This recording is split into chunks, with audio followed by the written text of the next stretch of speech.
There's a chart I saw recently that I can't get out of my head. A Harvard business professor and economist asked more than 5,000 Americans how they thought wealth was distributed in the United States. This is what they said they thought it was. Dividing the country into 5 rough groups of the top, bottom, and middle 3 20% groups, they asked people how they thought the wealth in this country was divided. Then he asked them what they thought was the ideal distribution. And 92%, that's at least 9 out of 10 of them, said it should be more like this. In other words, more equitable than they think it is. Now that fact is telling, admittedly, the notion that most Americans know that the system is already skewed unfairly. But what's most interesting to me is the reality compared to our perception. The ideal is as far removed from our perception of reality as the actual distribution is from what we think exists in this country. So ignore the ideal for a moment. Here's what we think it is again. And here is the actual distribution. Shockingly skewed. Not only do the bottom 20% and the next 20%, the bottom 40% of Americans barely have any of the wealth. I mean, it's hard to even see them on the chart. But the top 1% has more of the country's wealth than 9 out of 10 Americans believe the entire top 20% should have. Mind-blowing. But let's look at it another way, because I find this chart kind of difficult to wrap my head around. Instead, let's reduce the 311 million Americans to just a representative 100 people. Make it simple. Here they are: teachers, coaches, firefighters, construction workers, engineers, doctors, lawyers, some investment bankers, a CEO, maybe a celebrity or two.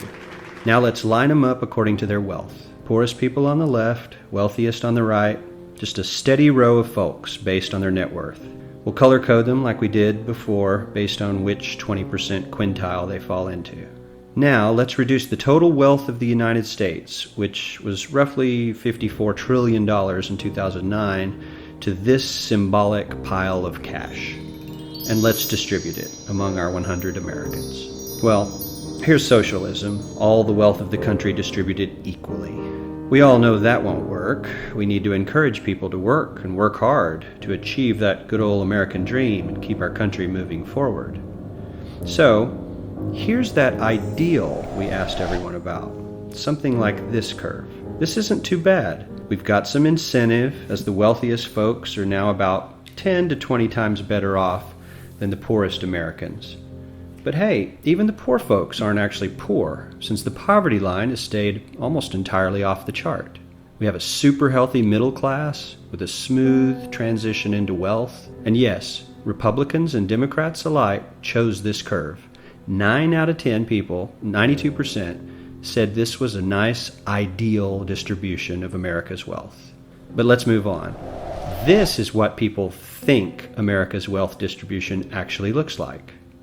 Not as equitable, clearly, but for me, even this still looks pretty great.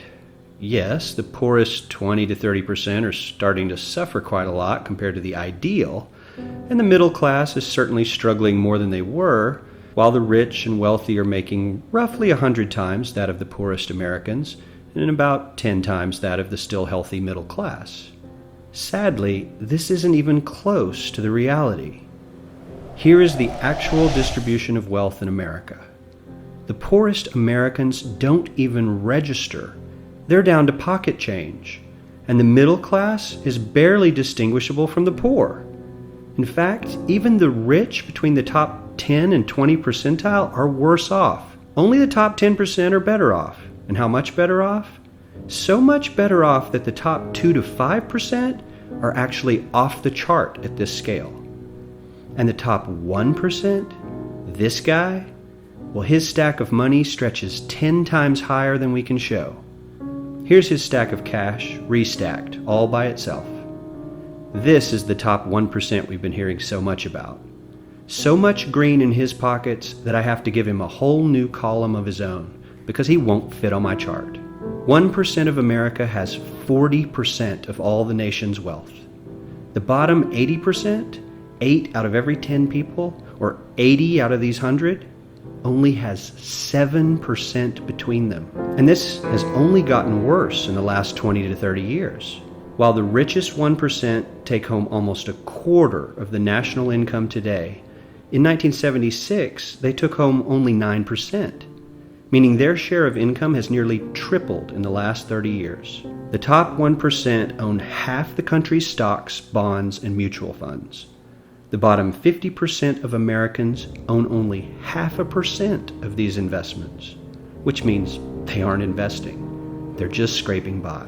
I'm sure many of these wealthy people have worked very hard for their money, but do you really believe that the CEO is working 380 times harder than his average employee? Not his lowest paid employee, not the janitor, but the average earner in his company. The average worker needs to work more than a month to earn what the CEO makes in 1 hour. We certainly don't have to go all the way to socialism to find something that is fair for hardworking Americans. We don't even have to achieve what most of us consider might be ideal. All we need to do is wake up and realize that the reality in this country is not at all what we think it is.